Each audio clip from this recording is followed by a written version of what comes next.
You probably know this feeling. You're talking to a native Spanish speaker and everything is just a complete blur. You can't understand a word. I've been there. It's particularly common at lower levels or at the intermediate level, but especially at the intermediate level, there is a solution and we're going to give you the answers today. Marina, does this happen to you with English? Of course it did, yes. It did. You solved it. Good. So she solved it in English. I've solved it in Spanish and we're going to tell you how now. We're going to start though with a quick story about a time when I sat next to a woman at dinner. Okay, there was an old friend of mine called Gaspar. He was literally a lot older than me because he was a friend of my grandfather's. And we went out for supper one night and he said, go and sit next to my daughter-in-law, Ben. And he had a very naughty look in his eyes. I had no idea why, but I went and sat next to the daughter-in-law and I soon understood why. Because she spoke at literally 1,000 miles an hour. But by the end of the dinner, I could more or less get the gist, because this is key, you'll find out why in a minute, the gist of what she was saying and sort of begin to hold a conversation. Because I had a few tricks up my sleeve. We're going to tell you those in a minute. So very quickly, make sure you've got our free report, 15 cool, wonderful slang Spanish phrases every intermediate learner needs to know. There's a link for that underneath. Also, our 8 top tips for getting fluent faster. These are what got me fluent in Spanish. So, Marina, ¿qué?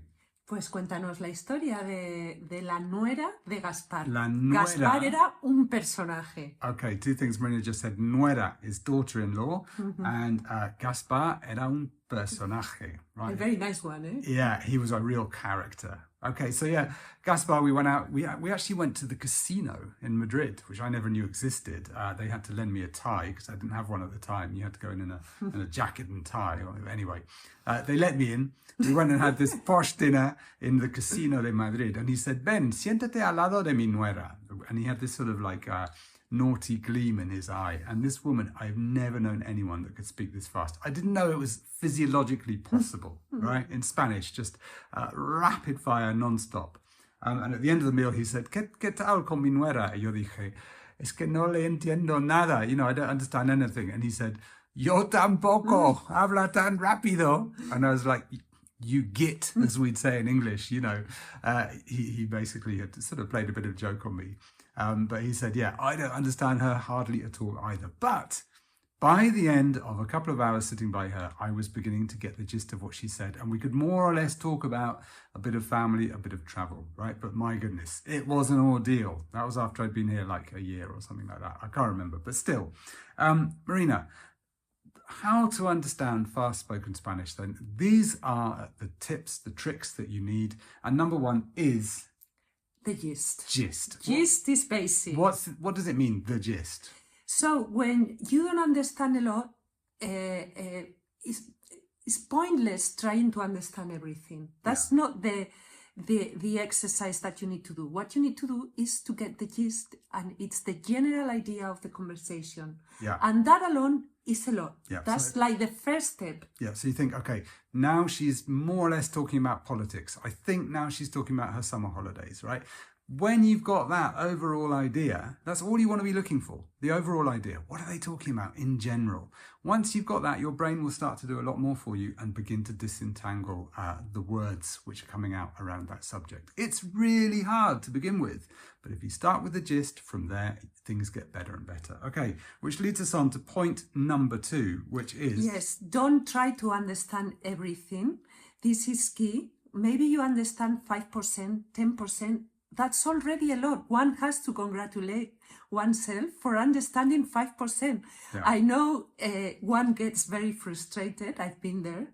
But the moment you release perfection or understanding everything, and you say, I'm going to understand what I understand. Yeah, we said suelta la frustración. Suelta la perfección. Exacto. Suelta, let go. Let go. En ese momento, tu comprensión, ¿en inglés o en español? Spanish, venga.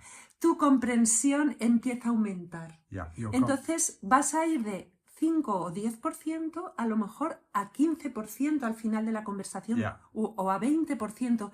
Y eso es muchísimo. Yeah, so just let go of the frustration. Va a aumentar, Marina said. The percentage you understand is going to go up. And that is actually point number 3. Sí. Slowly you increase the percentage of what you understand. So if day 1 You're understanding 2% of super fast Spanish people. Don't worry, because soon it will become 10, then 20, then 30. This happened with Marina's family. The meals I used to go to when we first got together, she said, come and have Sunday lunch, Ben. I thought, oh, what a wonderful cultural experience. What I didn't know was what a blooming headache I'm going to get every Sunday. You get a headache. Literally a headache for like 4 months of Sunday lunches. It's a real brain effort to understand. Not only am I trying to win them over as the charming young British person that wants to steal away their lovely daughter, but on top of that, it's like the hardest listening exam on the planet. But the first Sunday I understood 5%, and after a few months, I could understand everything and begin to join in. But you've got to go through that process, okay? Yes. Number 4. Yes. For us, we've seen it with hundreds of students. The key is listen, listen, listen. Yeah. This is the beginning of mastering both understanding and being able to speak in a conversation. Yeah. So listening practice all day long. We've said this many times. If you're in the car, listen to our podcast. If you walk your dog, listen to our podcast. Or to our videos, or to whatever you like. Okay, remember the story about the student of ours who would listen to, she'd have a Spanish soap opera on in the kitchen, on the TV in the background while she cooked, and she discovered that the words began to untangle themselves. All you're doing is helping your brain get really used to Spanish, so that when you hear it in a situation where you need to understand it, it's so much more tuned in already. So listen, listen, listen. Okay, next. Some people are more difficult to understand than others. Like Gaspar's nuera. At the beginning, it's good to choose an easy source or a relatively easy source and to stick to one source, because then you get used to the accent and to the way that person speaks. Yeah. And then it gets easier. Yeah, Marina's got a relatively, or very, I'd say, easy accent. The Madrid accent is nearly the purest Spanish accent from Spain. They say Salamanca is the true sort of most pure Castellano from Spain. Madrid is pretty close. So, this would be an easy place to start.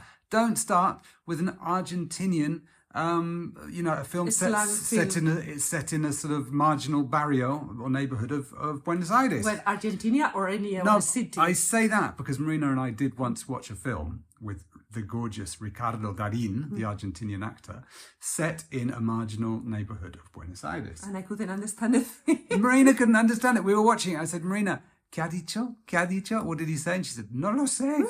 We had to it was in Spanish, but it was in marginal Buenos Aires barrio Spanish. We had to put the subtitles on for Marina just as much as for me.